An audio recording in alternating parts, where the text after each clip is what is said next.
Hey, what's wrong? That day, my 10-year-old daughter had cooked to celebrate my birthday. The meatloaf she made looked delicious. However, after eating it, my husband suddenly started suffering and collapsed with foam coming out of his mouth. As I hurried to try to call an ambulance, my daughter said, "Stop.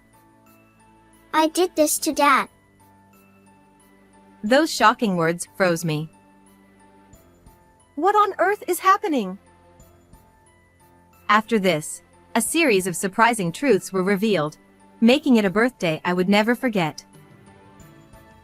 My name is Kingsley, 45 years old.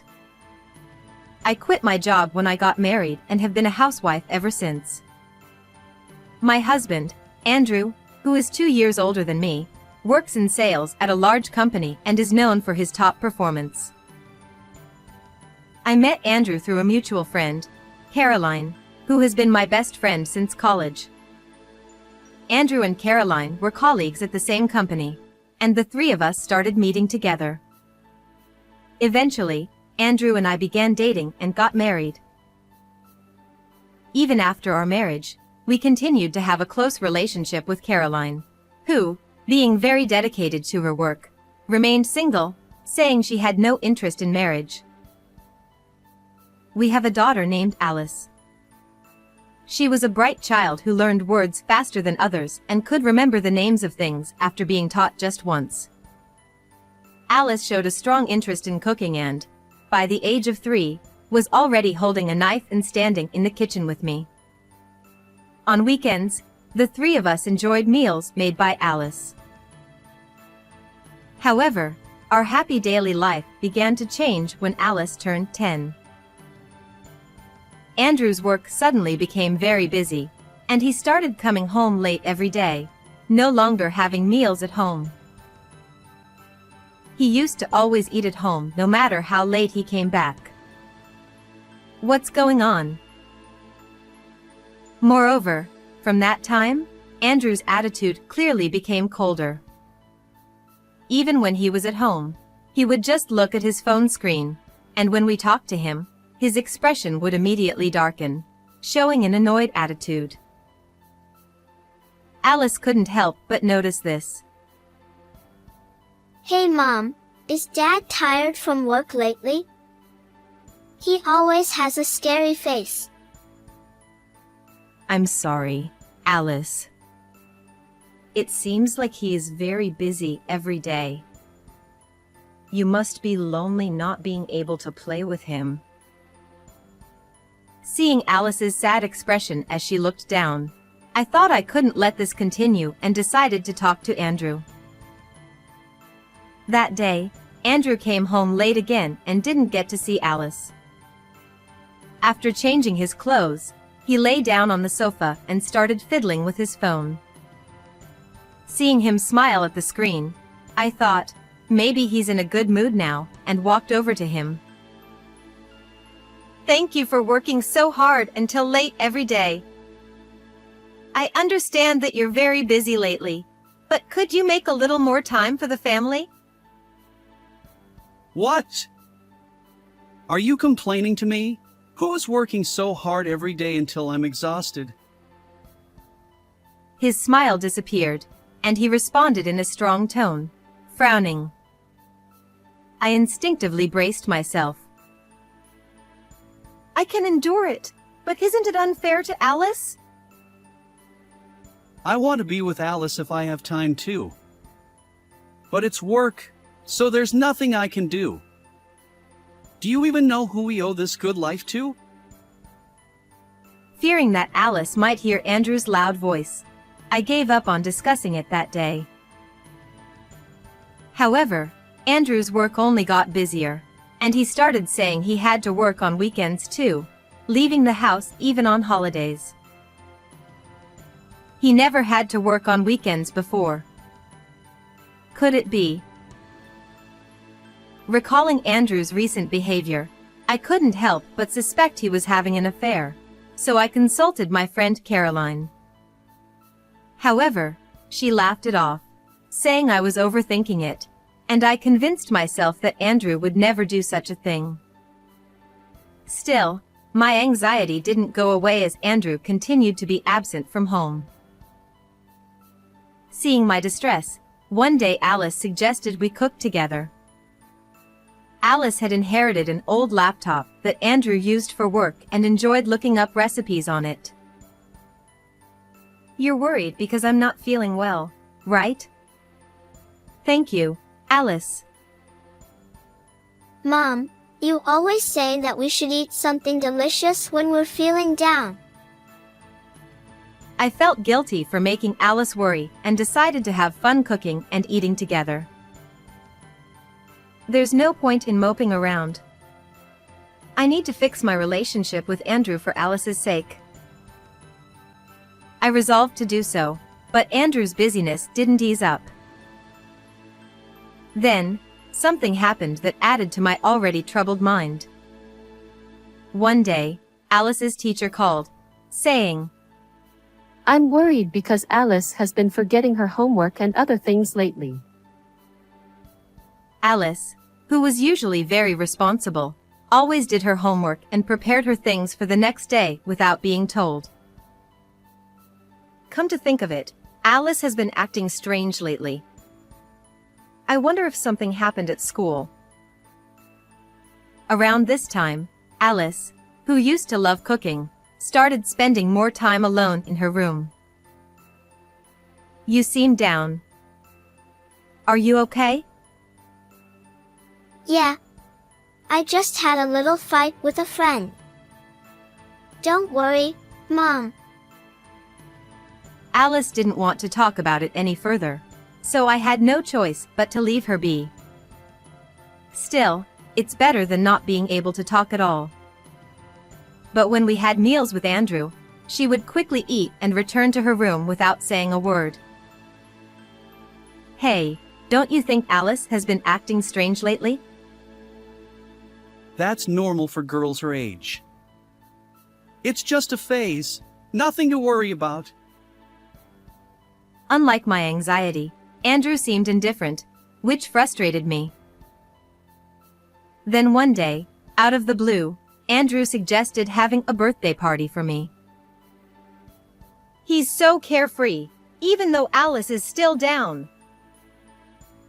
I was annoyed, but I thought it might cheer Alice up, so I agreed. A few days before the party, Andrew, who had come home early for a change, suggested to Alice that she cook something for me on the day of the party. At first, Alice was reluctant, but she eventually agreed, saying, If it's for Mom. On the day of the party, Alice decided to make meatloaf, a dish she had learned in her school class. It was my favorite dish. Today is Kingsley's special day, so just sit back and relax, Andrew said, unusually taking charge in the kitchen and starting to cook with Alice. Soon, Caroline, whom we had invited, also arrived. Happy birthday, Kingsley! Thank you for inviting me today. Why so formal? It's only natural to invite the best friend to your birthday. Her arrival brightened the atmosphere, and I felt relieved. The meal was finally ready, and the birthday party began. I'm starving. But the guest of honor should go first. Here you go. Andrew said. It's embarrassing when you say it like that. Well, I'll take you up on your offer. It looks delicious. Just as I was about to start with the salad, Andrew raised his voice. Hey. You have to start with the meatloaf. Alice made it especially for you. Oh, you're right. I'll start with this then. As soon as Andrew saw me take a bite of the meatloaf, he began eating as well. This is delicious. As expected from our talented cook, Alice. Ugh! Ugh! Suddenly, Andrew collapsed, foaming at the mouth. Andrew! Are you okay? I hurriedly grabbed my phone to call an ambulance when Alice shouted. Stop. Don't call an ambulance. I did this to Dad. For a moment, I couldn't understand what was happening and could only stare at Alice. What? What do you mean, Alice? What are you saying?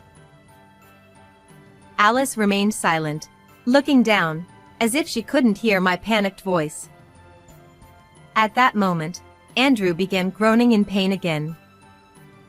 Hearing this, Caroline, in tears, called for an ambulance. I accompanied Andrew to the hospital, unable to comprehend the situation. Thanks to the quick medical response, Andrew's life was saved. But the doctor's words sent chills down my spine.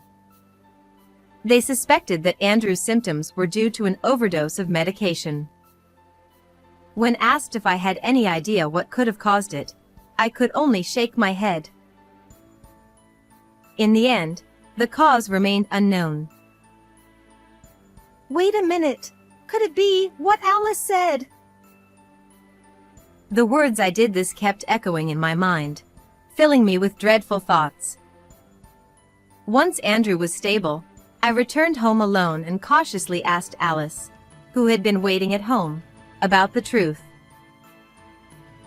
The shocking revelation from Alice felt like a hammer blow to my head.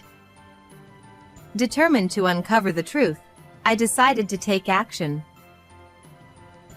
2 weeks later, Andrew was discharged from the hospital. To celebrate his recovery and make up for the interrupted birthday party, I suggested we have another party. However, Andrew seemed reluctant and made a sour face. I managed to persuade him and invited Caroline as well, deciding to hold the party at our house. Since I had to prepare the food, I asked Caroline to pick up Andrew from the hospital. When Andrew came home, he was quiet at first but gradually seemed to regain his spirits. Ah, there's no place like home. Where's Alice? Alice! Andrew called out. She's been staying at my parents' house since that day. She hasn't been herself lately, so I thought a change of scenery might help her feel better. Andrew looked disappointed to hear that Alice wasn't home, but his mood improved as he saw the feast being laid out. Even though Alice isn't here, let's celebrate with the three of us. I'll bring out the main dish now. Kingsley, you seem more enthusiastic than usual. Andrew remarked. I brought out the freshly cooked dish, still steaming, and placed it in front of them. Andrew and Caroline, who had been chatting happily, exchanged glances and frowned. This is meatloaf, isn't it? Andrew said. Why is this the main dish? Caroline added.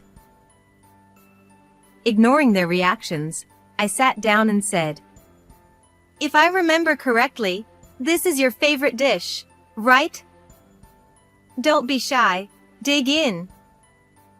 Go ahead. Seeing them hesitate, I smiled faintly. What's wrong? Is there a reason you don't want to eat?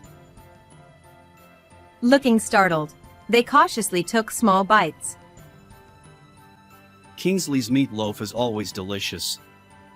Andrew said. Really?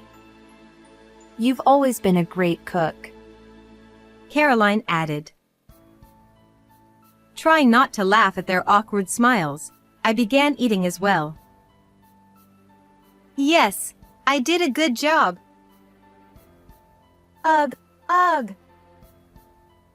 Hey! Are you okay? Could it be that there's poison in it again? Andrew shouted, panicking as he saw me clutching my throat. He didn't seem to realize he had just made a slip of the tongue. I stopped pretending to be in pain and said, "Just kidding." What? That's not funny. There are things you can joke about and things you can't. Andrew snapped. Andrew's right. You're such a nasty woman. Caroline chimed in. As they both attacked me in unison, I spoke in a voice as cold as ice. "What did you just say? Poison again? What do you mean by that?" Well, that is... Andrew stammered, finally realizing he had let something slip. "Do you remember what Alice said that day? I did it to Dad. I asked her what she meant by that." What did she say? Andrew asked, visibly shaken, with sweat starting to form on his forehead. "She said she saw you put something in my meatloaf. That's why she switched your plate with mine." It wasn't me. I don't know anything about it. Andrew desperately tried to deny it, and I was utterly disgusted. That's right. Andrew would never do such a thing. It's crazy to take a child's words seriously. Caroline added, "Isn't it crazier to have an affair with your best friend's husband?" I retorted. Caroline looked momentarily shocked, then her eyes darted around nervously. What? What are you talking about all of a sudden? I don't understand. Kingsley, what's gotten into you? There's no way something like that could happen between me and her. Andrew said, trying to deflect. I glared at them and pulled out my phone, opening the screen. "These are the messages that were sent to the laptop you gave Alice." The messages were proof of Andrew and Caroline's affair. "You forgot that you had set your phone's emails to also be sent to the laptop, and you let Alice use it." Oh. So Alice saw them? Andrew exclaimed. "Yes. She accidentally found out and didn't know whether to tell me, which is why she was acting strange at school." Andrew muttered, I see. and then smirked. Well, if it's all out in the open, there's nothing I can do. It just so happens that my affair partner was your friend. Even knowing that Alice had discovered the affair, Andrew showed no remorse. "She's not just a friend. She's my best friend. Do you have any idea how it feels to be betrayed by someone you trusted? I will never forgive you too." As I seethed with anger, Caroline chuckled. Oh, I've never thought of you as my best friend. Even I wouldn't stoop so low as to go after my best friend's husband. "Of course not. A real friend wouldn't plan to kill me," I said, taking a deep breath to calm myself. What are you talking about? Caroline asked. "I borrowed Alice's laptop and found evidence that you two planned to poison me on my birthday." What? But what would we gain from that? Caroline asked. "Insurance money," I replied. Andrew and Caroline looked shocked, clearly not expecting me to know that much. However, Andrew quickly returned to his usual self. What you said is true. But I'm the one who actually ate the drugged meatloaf and almost died. Just planning it shouldn't be a big deal, right? Andrew said. That's right. We didn't actually do anything. Too bad for you. Caroline added. Seeing their smug faces, I felt laughter bubbling up past my disappointment, but I held it back. Since you seem unaware, let me inform you. Even if it was just an attempt, planning it is still a serious crime. Too bad for you. What? No way! Andrew exclaimed, clearly shaken by this new information. Of course, I recorded this entire conversation. Your confession is all there, so it's as good as a signed confession. As I laid out the harsh reality, Andrew suddenly spoke up. Kingsley, I was just manipulated by Caroline. I'll break up with her right now. Let's start over. How could you? Trying to save yourself. You're the one who suggested going after Kingsley's insurance money. Caroline retorted. Don't lie. You were the one who planned it. Andrew shot back. Watching them blame each other, I was utterly disgusted and just stood there silently. I will divorce you, Andrew. And I will demand alimony. So be prepared. Not only will I be arrested, but I'll also lose money. Andrew muttered, looking as if the world had ended. Caroline, smirking, watched him with amusement. And you won't be laughing either. You'll pay alimony too.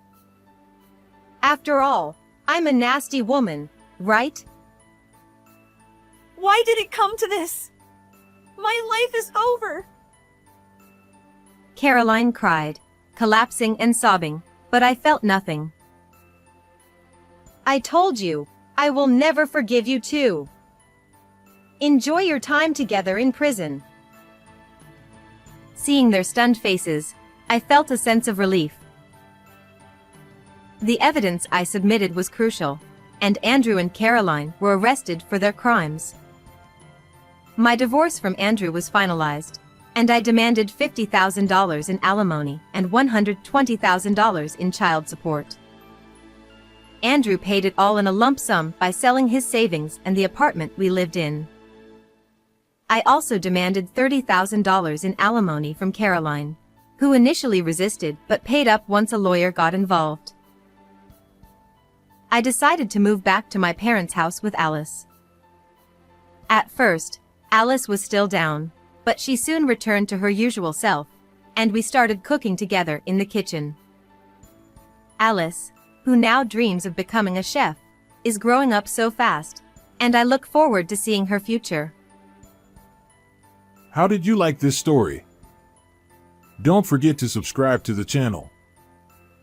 See you in the next video.